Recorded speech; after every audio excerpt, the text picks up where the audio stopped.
할렐루야. 주님의 이름으로 여러분 모두를 환영하고 축복합니다. 오늘 예배 가운데 주의 영이 우리 가운데 충만히 임해서 주께서 우리의 모든 묶인 것을 풀어주시는 그런 귀한 능력이 드러나기를 축복합니다. 말씀을 듣기 전에 한 가지 광고 말씀드리겠습니다. 제 전임 담당 목사였던 김평래 목사님이 광장교회 담임 목사님으로 가셨는데요. 오늘 오후 3시에 위임 예배를 드립니다. 이제 담임 목사님으로 위임하는 위임 예배를 드리는데 혹시 시간이 되시는 분들은 많이 가셔서 축복해 주시면 고맙겠습니다. 장소는 광장교회 옆에 있는 장로회 신학대학교 한경직 기념 예배당입니다. 3시부터 진행되는 그 행사를 위해서 기도해 주시고 또 저희 수원 온누리교회를 거쳐간 우리 목사님이신데 목회를 잘 하실 수 있도록 중보해 주시면 고맙겠습니다. 잠깐 기도하겠습니다. 하나님 아버지 감사합니다. 오늘 또 주님 앞에 나와 예배하며 주의 음성을 기다립니다. 이 시간 성령이 임하여 주셔서 우리의 모든 마음의 소원 상황 가운데 역사하시는 살아계신 주님을 만나는 이 시간 되게 인도하여 주옵소서. 한 사람 한 사람 마음 가운데 오셔서 만져주시고 또 역사하시고 우리 안에 큰 기쁨과 감격과 능력으로 세상을 향해 나아가는 주의 제자들 다 되도록 인도하여 주옵소서. 예수님 이름으로 기도합니다. 아멘. 우리가 믿는 기독교의 가장 매력적이고 놀라운 사실 가운데 하나는 부활하신 주님이 우리 안에 살아계신다는 것입니다. 여러분 이것을 믿습니까? 지금 우리 가운데 우리와 함께 하시고 우리에게 능력 주시고 우리의 모든 소망이 되시는 주님께서 우리와 함께 하신다는 사실입니다. 여러분 이것은 많은 공격과 유혹 가운데 하나님이 원하시는 사람이 되지 못하도록 올가매는 모든 올무에서 우리는 풀려날 수 있다는 그런 뜻입니다. 그래서 우리는 절망하지 않고 좌절하지 않고 소망 가운데 살아가는 것이죠. 지금 상황이 어떠하든지 누구나 지금 당장 하나님이 예비하신 그 삶을 시작할 수 있습니다. 복음서에 보면 예수님이 언제나 사람을 만나고 보실 때 있는 모습 그대로 만나 주셨고 또 거기서부터 예수님이 원하시는 그 모습으로 이끌어 주셨다는 사실입니다. 주님이 지금도 우리를 만나 주실 때 사실은 우리가 가리고 싶은 부분도 있고 숨기고 싶은 부분도 있겠지만 그러나 주님은 그 모습 그대로 보시고 받아주시고 그리고 우리를 그 구렁텅이에 있다면 그 구렁텅이에서 끌어내 주시는 분이시라는 사실입니다. 주님은 절대로 한 번도 우리에게 오셔서 부담스러운 종교적 요구사항을 내미신 적이 한 번도 없습니다. 그냥 모습 그대로 사랑하시는 그 주님이십니다. 오늘 말씀을 통해서 저는 그 주님을 우리가 깊이 만나고 경험하고 그 좋은 주님 앞에 우리의 피난처로 삼고 달려가는 저와 여러분 되기를 축복합니다. 본문 말씀을 보면 안식일에 예수님께서 회당에 가셔서 가르치셨는데 오늘 내용은 가르침의 내용이 아니라 그곳에서 예수님께서 일으키신 그 사건을 기록하고 있습니다. 오늘 본문에 보면 가장 비참한 한 인간상이 나타나고 있습니다. 10절 11절 말씀 같이 읽겠습니다. 시작. 예수께서 안식일에 한 회당에서 가르치고 계셨습니다. 거기에는 18년 동안 병을 일으키는 영에게 시달리고 있는 여인이 있었습니다. 그 여인은 허리가 굽어 똑바로 설 수가 없었습니다. 여러분 짧은 말씀으로 기록되어 있지만 이 사람을 가만히 우리의 상상력을 동원해서 생각해 보면 사실 굉장히 참혹한 18년을 지내온 사람입니다. 육체적인 병뿐 아니라 병을 일으키는 악한 영, 사단에게 시달리며 허리가 굽어 똑바로 설 수 없었던 이 여인입니다. 18년 동안 이렇게 살아왔다고 증거하고 있습니다. 어쩌면 누구도 이 사람에게 어떤 소망도 기대도 하지 않았을 것입니다. 오랫동안 병중에 있었기 때문에 또 그리고 고침받지 못하기 때문에 어쩌면 돌봐주던 가족도 없고 완전히 소외되고 버려진 그런 존재였을 것이라고 생각이 됩니다. 여러분 몸도 병들었고 이 사단이 장악하고 있는 이 영혼, 정신도 인격도 다 병든 것이죠. 여러분, 사람을 볼 때 우리가 어떻게 보고 판단합니까? 여러분, 우리가 인간의 가치를 생각할 때 어떤 사람은 물질이 있으면 물질을 보고 이 사람 어떻다, 아니면 정신적으로 또 신체가 건강하구나, 인격이 좋구나, 이렇게 다 판단하지 않습니까? 근데 이 여인을 생각해 보면 물질적으로, 신체적으로, 그리고 정신적으로, 인격적으로 완전히 바닥인, 그 어떤 것도 내세울 수 없는, 가치 없는 그런 삶이라고 할 수 있습니다. 그런데 오늘 본문 16절에 보면 예수님께서 이 여인을 아브라함의 딸이라고 그렇게 부르고 계십니다. 이 말씀 하나로도 예수님께서 사람을 어떻게 보셨는지, 어떤 기준에 의해서 평가하고 어떤 기준에 의해서 사람됨을 보았느냐를 알 수 있습니다. 분명한 것은 예수님은 사람을 외모로 취하지 않으셨습니다. 그가 무엇을 가졌는지 소유로 그렇게 평가하지 않았습니다. 지식도 아니고 건강이나 젊음도 아니었습니다. 오직 예수님께서는 그 여인을 볼 때 그 내면의 존재, 앞으로 어떤 존재인지, 하나님 앞에서 어떤 존재인지를 보았습니다. 주님께서 여인을 바라보시면서 아브라함의 딸이라고 언급하신 것, 이 말은 이 여인도 구원받은 하나님의 자녀이고 매우 영광스러운 존재임을 의미하고 있습니다. 고귀한 신분 상태를 나타내는 말입니다. 주님이 이 여인의 현재의 모습을 바라보고 모든 것을 평가한 것이 아니라 미래의 영광스러운 모습으로 변화될 그 아브라함의 딸로 보고 그렇게 말씀하신 것입니다. 예수님은 그 사람 가운데 있는 하나님의 형상을 본 것입니다. 여러분, 우리가 이것을 잊지 말아야 합니다. 우리가 지식이 있든지 없든지, 소유가 있든지 없든지, 우리는 사람을, 하나님이 만드신 귀한 영혼을 소중히 여겨야 합니다. 왜냐하면 그것은 그 속에 하나님의 형상이 있기 때문에 그렇습니다. 하나님 형상, 그것을 보고 우리는 사람을 대해야 하고 또 사람의 가치를 평가해야 합니다. 예수님께서 그 내면의 하나님의 형상을 보신 것뿐 아니라 또 한 가지는 그러면서 그 여인을 봤을 때 자유를 잃어버린 불쌍한 영혼을 보신 것입니다. 자유를 잃어버렸습니다. 왜 이렇게 되었습니까? 이 여인은 지금 건강을 잃어버리고 특별히 마귀에게 붙들린 그런 상태라는 것이죠. 그래서 우리는 종합해서 정말 너무 비참한 그런 상태의 여인이라고 할 수 있습니다. 이 여인에 대해서 예수님께서 이렇게 행하십니다. 12절, 13절 말씀 또 같이 한번 봉독하겠습니다. 시작. 예수께서 그 여인을 보고 앞으로 불러내 말씀하셨습니다. 여인아, 내가 병에서 해방됐다. 그리고 예수께서 여인에게 손을 얹으셨습니다. 여인은 허리를 쭉 펴고 일어서서 하나님께 영광을 돌렸습니다. 참혹한 모습으로 18년을 지내온 이 여인에게 예수님이 보시고 병으로부터의 해방을 선언하십니다. 그리고 이 여자에게 안수하셨습니다. 그러자 이 여자는 즉각적으로 고침을 받고 병에서 놓이게 되었습니다. 그리고 하나님께 영광을 돌렸습니다. 그런데 여러분, 이 말씀을 자세히 보시면 이 여자가 고침을 받을 근거가 이 여인에게 있었다는 아무런 암시도 없습니다. 열심히 했고 구하고 잘했고 이게 아무것도 없습니다. 브레넌 매닝이라는 분이 쓴 책의 한 부분을 보면 이분이 이제 주로 강의를 하는 분입니다. 여러 가지 인생에 곡절이 많고 특별히 책 가운데 불황화 복음이라는 그 책이 굉장히 유명한데요. 거기 보면 이분이 한 교회에서 3일간 세미나를 했습니다.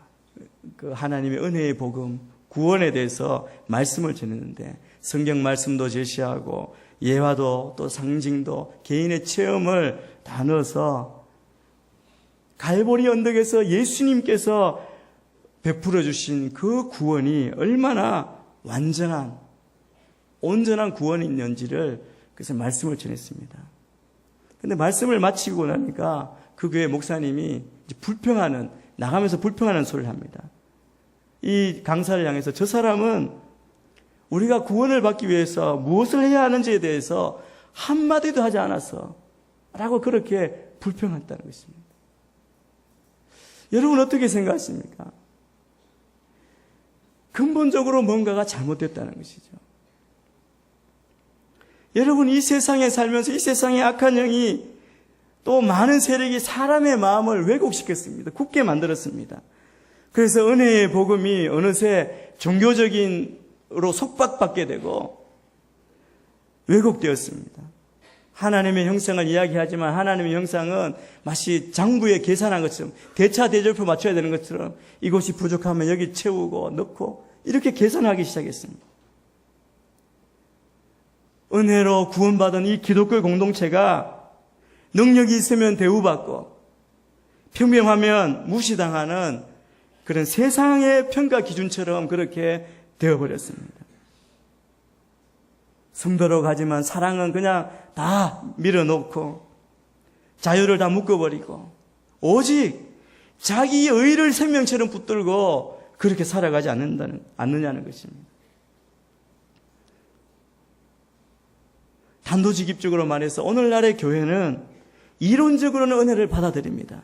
그러나 실제적으로는 은혜를 부인하는 것처럼 보인다는 사실이죠. 결국 중요한 것은 행위가 아니라 은혜라고 믿는다라고, 은혜가 중요하다고 믿는다고 말하지만 우리의 삶은 그것을 부정하는 것처럼 보인다는 것입니다. 우리의 문화가 은혜라는 말을 이해하지 못하도록 그렇게 만들었습니다. 대신에 우리는 이렇게 외칩니다. 세상에 공짜는 없다는 걸 강조하죠. 우리가 노력한 만큼 얻을 수 있다. 돈을 원하면 일해서 벌어라고. 사랑받기 원하십니까? 그러면 사랑받도록 행동하십시오. 긍휼을 원하십니까? 긍휼을 얻을 자격이 있음을 보이십시오. 사람들이 받아야 할 만큼만 줘라. 그냥 그저 주지 말라고 이렇게 이야기합니다. 여러분 개인의 노력을 강조하는 메시지가 계속 나오는 이 시대 가운데 살면서 하나님의 온전한 구원이 얼마나 왜곡되고 있는지, 온전한 사랑이 왜곡되고 있는지를 우리가 느낄 수 있습니다. 그래서 우리는 하나님의 온전한 사랑의 집에 거하는 것이 아니라 두려움의 집에 사는 거예요. 뭔가 하지 않으면 뭔가 빼앗길 것 같은 두려움에 살지 않습니까? 여러분 사실 주님께서는 사랑받을 가치가 있어서 이 여인을 사랑한 것이 아닙니다. 그래서 고쳐주신 것이 아닙니다. 어떻게 보면 사랑받을 가치가 있는 그 요소는 하나도 없습니다. 그러나 주님께서 사랑하시기 때문에 이 여인에게는 미래가 있고 소망이 있습니다. 여러분 언제나 주님의 사랑에는 미래가 있고 소망이 있습니다. 예수님께서는 매여 있는 불쌍한 여자를 보시면서 이제 예수님께서 이 여인의 병을 고치고 나면 이 여자는 정상적인 사람이 될 뿐만 아니라 주님의 아름다운 딸이 될 것을 바라보셨습니다. 그리고 한평생 이 여인이 주님께서 베푸신 은혜를 생각하며 간증하며 살 것을 생각하시고 아브라함의 딸이라고 그렇게 불렀습니다. 여러분 이것이 바로 예수님의 마음입니다. 우리 인생을 바라볼 때, 우리 민족을 바라볼 때 또한 그렇지 않습니까? 우리가 하나님 앞에서, 우리 민족이 하나님 앞에서 이 여인보다 잘한 것이 있을까요? 여러분 우리도 사람을 바라볼 때에 너무 눈에 보이는 현상만을 가지고 평가하지 말아야 합니다. 여러분 이 시대는 그냥 보이는 것 가지고 일부를 가지고 들은 것 가지고 모든 것이 그냥 다시 생각하고 진리 앞에 서지 않고 막 흔들려가는 그런 시대입니다. 얼마나 어디로 가는지 모르게 쓸려가듯이 가는 세대 아닙니까? 여기 몰렸다가 저기 몰렸다가. 여러분 눈에 보이는 현상만 가지고 평가하고 판단하다 보면 실수할 가능성이 매우 많습니다. 심리학에서 이런 연구를 했습니다. 시각적 주의력과 인식에 대한 연구라고 해서 우리가 보는 게 얼마나 불완전한지, 우리의 생각이 얼마나 불완전히 착각하는지에 대해서 연구를 했는데, 대학에서 이 비디오 테이프로 영상을 찍었습니다. 한 1분가량의 영상입니다. 이 영상에는 팀을 2개로 나눴습니다. 학생들이 흰 옷 입은 팀, 검은 옷 입은 팀, 그리고 농구공을 가지고 패스를 하는데, 이제 영상을 보는 사람들이 무엇을 보느냐 하면, 패스를 할 때 검은색 옷은 다 제하고 흰색 옷 입은 사람이 흰색 옷 입은 사람, 자기 편에게 패스하는 그 숫자를 1분 동안 보면서 몇 번 패스했는지, 공을 몇 번 패스한지 보라고 이렇게 영상을 틀어줍니다. 근데 이 영상을 보면 1분 동안 한 34번에서 한 35번, 34번 정도 이렇게 패스를 합니다. 지난번 우리 회복사역 축제 때 그 영상을 가지고 이 성도들 대상으로 한번 실험을 한 적이 있습니다. 저도 열심히 봤습니다. 그리고 이제 질문을 합니다. 영상에서 이상한 점 발견하지 못했습니까? 여러분, 몇 번 패스했느냐 이게 중요한 게 아니고, 그 영상에 이상한 점 보지 못했습니까? 라고 합니다. 그럼 이야기가 나오지만 사실 그 영상에 보면 1분 가운데 9초를 어떤 여학생이 이 고릴라 옷을 입고 와서 영상 앞에 이제 손을 흔듭니다. 이렇게 화면 앞에도 서고 이렇게 왔다. 패스하는 사이에 분명히 이렇게 흔듭니다. 그런데 실험을 해보면 그것을 본 사람은 어느 실험에나 50%는 못 보는 거예요. 그래서 나중에 다시 보면 왜 내가 저걸 못 봤지? 저도 그랬습니다. 저도 못 봤거든요. 바보 같더라고요. 분명히 있었는데 안 보이는 거예요. 주의력 착각, 기억력 착각, 자신감 착각, 지식 착각, 원인 착각, 잠재력 착각. 여러분, 우리가 한 곳에 집중하고 왜곡된 신념을 가지고 있으면 단순한 잘못을 넘어서 우리를 위험에 빠뜨릴 수 있습니다. 그래서 우리는 왜곡하는 장막을 다 걷어내고 진실 앞에 서야 합니다. 진리 앞에 서야 하는 것이죠. 여러분, 이 여인은 예수님이 고쳐주시니까 고침받은 것뿐입니다. 이 사실 앞에서 우리는 우리가 은혜를 받을 그 근거를 갖추고 있지 않음에도 불구하고 얽매인 것에서 놓여 주시는, 은혜를 베푸시는 그 주님, 이분이 바로 우리의 메시아, 우리의 소망, 우리의 진리심을 깨닫고 이 시대가 우리가 알아차리고 회개하고 주님 앞에 돌아가고 주님을 맞아야 함을 우리에게 말씀하시는 겁니다. 저는 우리가 다 그 주님 앞에, 그 온전한 주님을 다시 한번 기억하고, 우리는 아무것도 없지만 그 사랑을 받은 자라는 감사와 감격이 있게 되기를 축복합니다. 이 여인은 그렇게 함으로 하나님께 영광을 돌렸습니다. 14절 말씀 같이 한번 읽겠습니다. 시작. 예수께서 안식일에 병을 고치신 것에 화가 난 회당장이 사람들에게 말했습니다. 일할 날은 엿새나 있다. 그러니 그날에 와서 병을 고치고 안식일은 하지 마시오. 여러분, 이 사람이 나은 것 누구나 기뻐하고 감사할 일이었습니다. 그런데 의외의 일이 벌어졌습니다. 회당장이 예수님께서 안식일에 병을 고쳤다 해서 화를 냅니다. 그리고 사람들에게 말합니다. 일을 해야 할 날이 엿새나 있는데 엿새 가운데 어느 날이든지 와서 고침을 받으시오. 그러나 안식일에는 그렇게 하지 마시오. 회당장은 직접적으로 예수님께 이렇게 이야기하는 것은 아닙니다. 아마 무리들에게 이야기하고 있는데 이 사람들은 병고침을 받으려고 아마 나왔던 것 같습니다.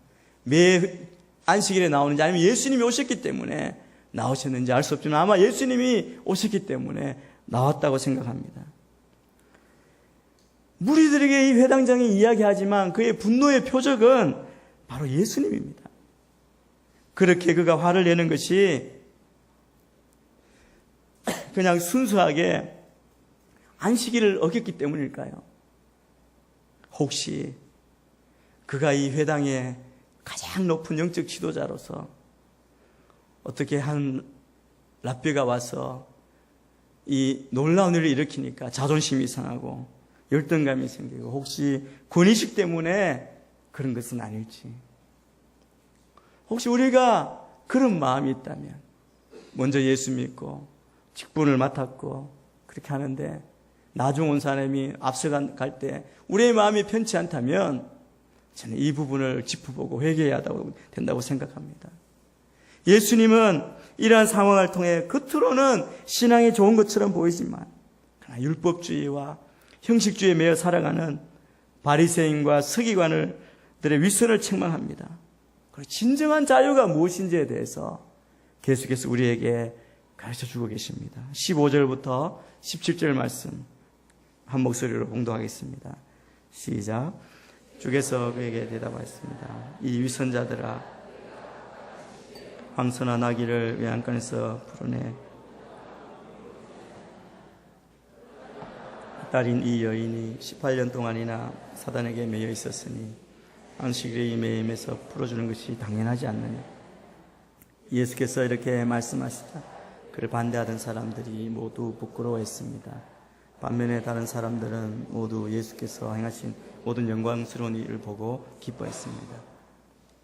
예수님은 이 여인을 고쳐주시면서 이 아브라함의 딸을 이 매임에서 푸는 일이라고 그렇게 말씀하십니다. 이것은 단순히 육체적인 질병을 고쳐준 사건이 아닙니다. 매임에서 풀어주는 일이라고 했습니다. 이 여인은 질병에 매여 있었고 사탄에 묶여 있었습니다. 사탄은 이 여인의 영혼 속에 있는 하나님의 형상을 다 파괴했습니다. 여러분, 중요한 점은 우리에게 있는 이 하나님의 형상이 죄로 말미암아 파괴되어지고 왜곡되어져서 그렇게 아름다운 하나님의 형상이 아담 이후에 인간의 타락 후에는 매우 흉측하게 되었다는 것입니다.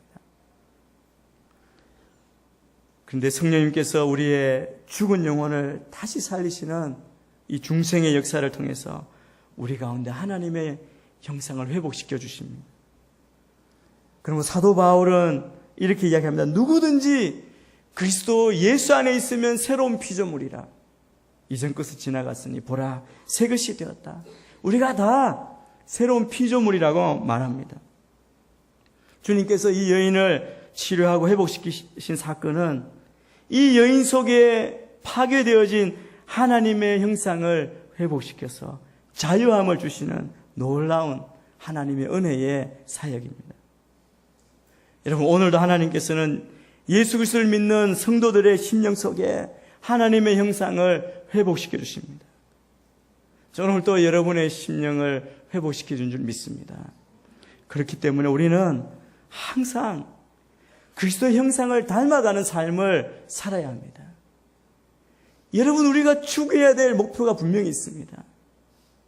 그냥 우리가 파괴되어진, 깨어진, 왜곡된 이 모습 그대로 사는 것이 아니라 주님 앞에 서서 주님을 만남으로 주님이 나를 온전히 회복시켜 주셔서 정말 그리스도의 형상을 닮아가는 삶을 살아야 하는 책임. 그것이 우리가 살아야 할 길이라는 것입니다. 예수님이 회당장에 이 화내는 이야기를 듣고 대답하십니다. 그들에게 이렇게 이야기합니다.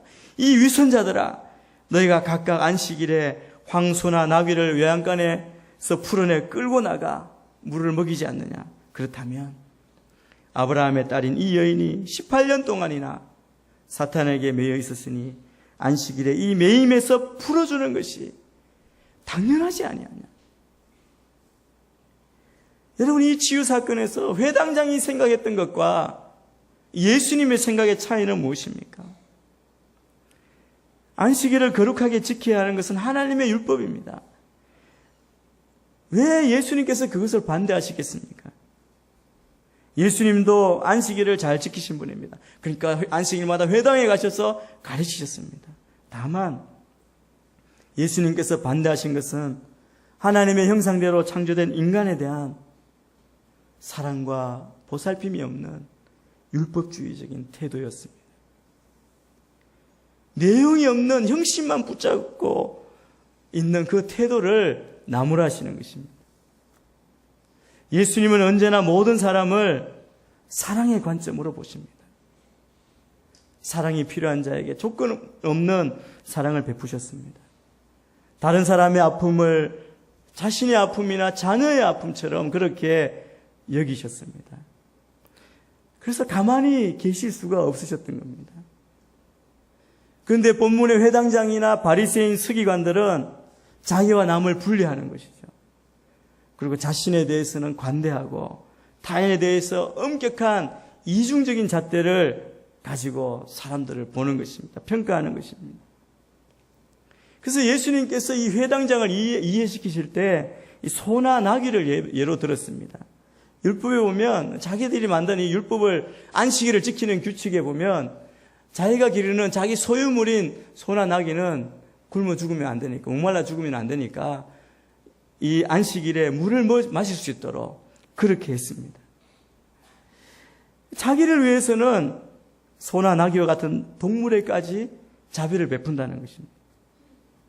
그래서 안식일에 자신의 짐승을 끌고 나가서 물을 먹인다는 거죠. 아마 오늘날 같으면 예수님께서 자신의 애완동물들은 대단히 아끼면서도 이웃의 아픔을 외면하는 사람들을 예로 들지 않았을지 모르겠습니다. 이 말씀의 핵심은 동물이 귀하지 않다는 뜻이 아니라 자기 자신의 것은 무엇이든지 아끼면서 하나님의 형상대로 지음받은 그 인간에 대해서는 나와 상관이 없다 하여 철저히 외면하는 그 인간의 악한 마음, 이중성을 질타하신 것입니다. 그런데 예수님께서 말씀하십니다. 이 사람도 아브라함의 딸이라 하셨습니다.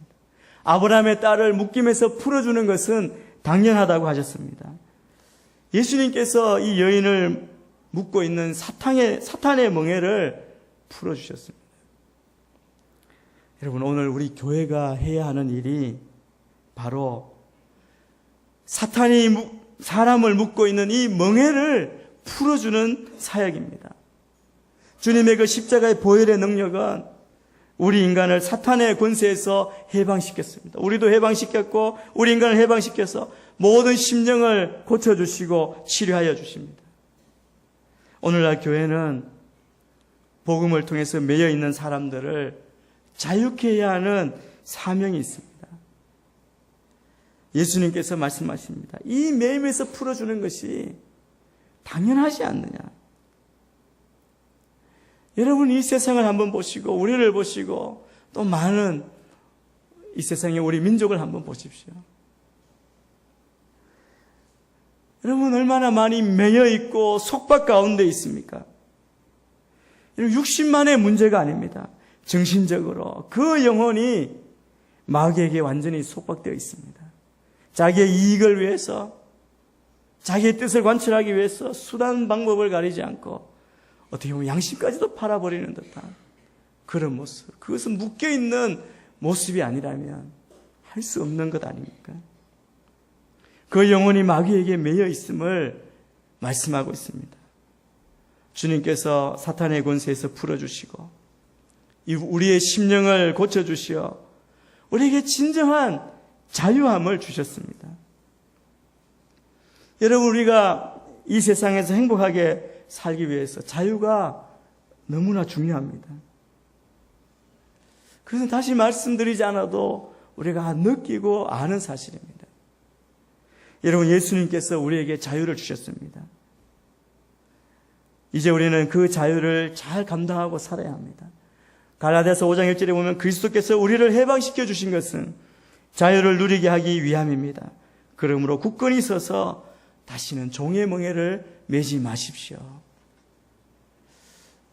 여러분, 우리는 다시는 종의 멍에를 매는 자로 사는 것이 아니라 우리에게 주신 자유함을 누리고 자유한 삶으로 나아가야 합니다. 자유는 값없이 주어진 것이 결코 아닙니다. 우리가 누리는 자유는 예수 그리스도의 보혈의 은총을 인하여 자유를 누리게 되었습니다. 너무나 고귀하고 값비싼 대가를 지불하고 하나님께서 선물로 주신 그 자유입니다. 이 자유를 우리는 소중히 여기고 잘 간직해야 합니다.